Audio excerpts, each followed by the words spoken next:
y'all, welcome back to my channel. I am excited for today's video, but I'm also very scared because I've never done this before, so we'll see how it goes. Today I'm going to be telling you every single book I read in 2021 and what rating I gave it. Now, I have 50 books to get through. I read 50 books this year. Also appreciate this cute little spread I made. Can you see it? Isn't it cute? Anywho, I read 50 books so far this year. Today is December 22nd. I still have like 4 or 5 books I want to read before the end of the year. Most of them are like Christmas books, but I'm not going to worry about those because I want to go ahead and film this video and put it out. So without further ado, let's jump into the 50 books I read in 2021. Are you ready? Let's go. The first book I read in 2021 is The Royal We by Heather Cox and Jessica Morgan. I gave this book 4 stars. The second book I read was The Vanished Bride by Bella Eilis. I only gave this book 3 stars. Number 3 was Green Glass House by Kate Milford. This book got a 4 stars from me. The 5th book I read was Absalom by William Faulkner. I hate this book, never read it. It was absolutely awful. I read it for a class. Wish I didn't have to live through that experience. Moving on into February, we started February off strong with The Song of Achilles by Madeline Miller. This got 5 stars and this was one of my top 10 favorites of the year. 6 books of the year was And Then There Were None by Agatha Christie. This book only got 3 stars. I honestly didn't enjoy it as much as I thought I would. I've never read Agatha Christie before, so I decided to give her a try, and unfortunately I was disappointed. Then we have The Institute by Stephen King. 5 stars, absolutely loved it. This also ended up on my favorites of 2021. Next we have Yes, No, Maybe So by Becky Albertalli and Aisha Saeed. This book got a 3-star review from me. It was fine. I made a book talk about it. You can go watch that. Next we have this tiny book called Deal of a Lifetime by Frederick Backman, one of my favorite authors. This was like a super short, small, easy read. 5 stars. Then we have A Court of Silver Flames by Sarah J. Maas. Of course I read this book. I have an entire reading vlog for it, so go check that out. This, I still don't know what I want to rate it. Is it 3 stars? Is it 4 stars? I don't know. Somewhere in that range. I have mixed feelings about it. Alright, coming into March, we started with Lore by Alexandria Bracken. This unfortunately was a huge disappointment. This book gets like a 2 stars for me. I did not enjoy it. Then we have a book that I really did enjoy, and that was Chain of Iron by Cassandra Clare. I gave this book I think a 4 stars. I liked it slightly less than I liked Chain of Gold, but still really enjoyed it. Then we have Run Me to Earth by Paul Yoon. This book gets a 4-star review. I read this for my creative writing class. It was actually really good. The next book is The Midnight Library by Matthew Haig.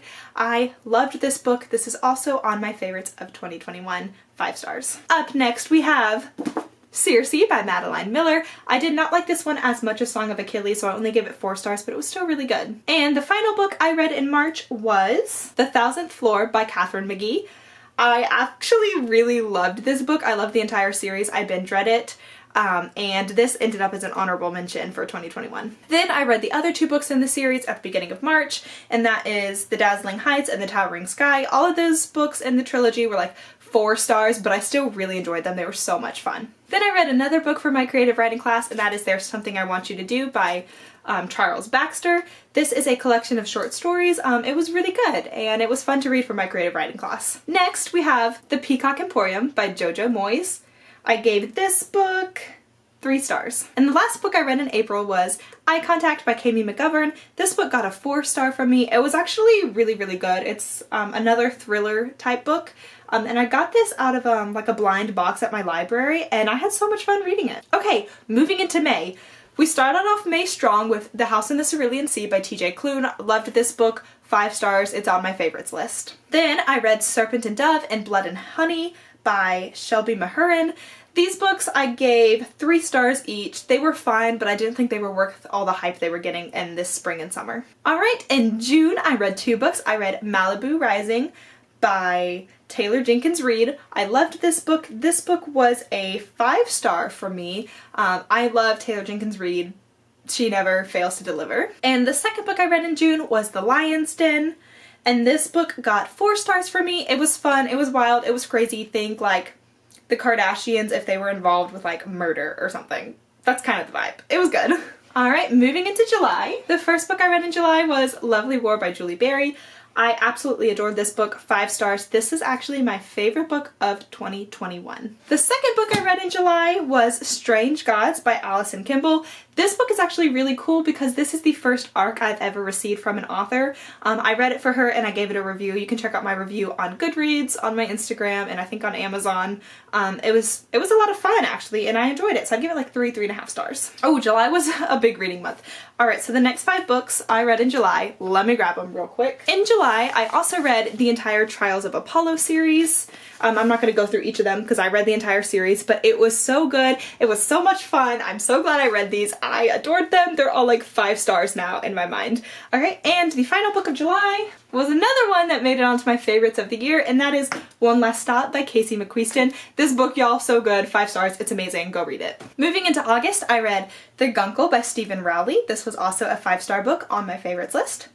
And then next I read King of Scars by Leigh Bardugo, and then I also read Rule of Wolves by Leigh Bardugo. I gave these books like 4 stars for the first one, 3 stars for the second one. They were better than I was expecting. The next 2 books I read were The Inheritance Games and The Hawthorne Legacy by Jennifer Lynn Barnes.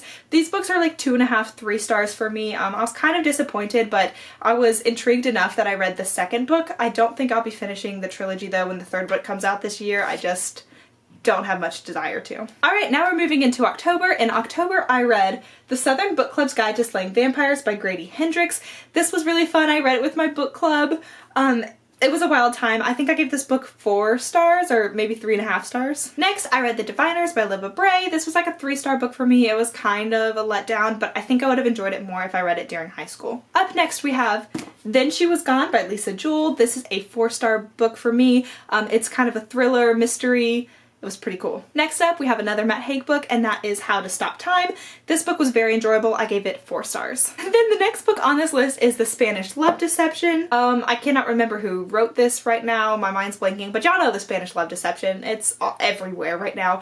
This is like a 2-star book for me. I did not like it. I didn't think it was good, but I read the entire thing because I could not stop laughing at it. Maybe that's terrible to say. I know a lot of people love this book, but it just wasn't it for me. Okay, then in November, I read All of Our Darkest Secrets by Martin Ford. This book was a 4-star read for me. I would say that the writing wasn't great, but the storyline was like so good and pulled me in enough that I read the entire thing and gave it 4 stars because it was that addicting. Then we have Under the Whispering Door by TJ Klune, another TJ Klune book that ended up on my favorites list because it was so good. So 5 stars. Then we have Get a Life, Chloe Brown by Talia Hibbert. I don't know if I pronounced that right. This was a 3-star book for me. It was cute, but it wasn't my favorite. Then I read The Love Hypothesis by Ali Hazelwood. 5 stars, absolutely loved it, ended up on my favorites list. And finally, in December, we're almost done, I read Anxious People by Frederick Backman. I absolutely adored this book, another favorite of the year. And the very last book to date that I read in 2021, coming in at grand number 50, is Window Shopping by Tessa Bailey.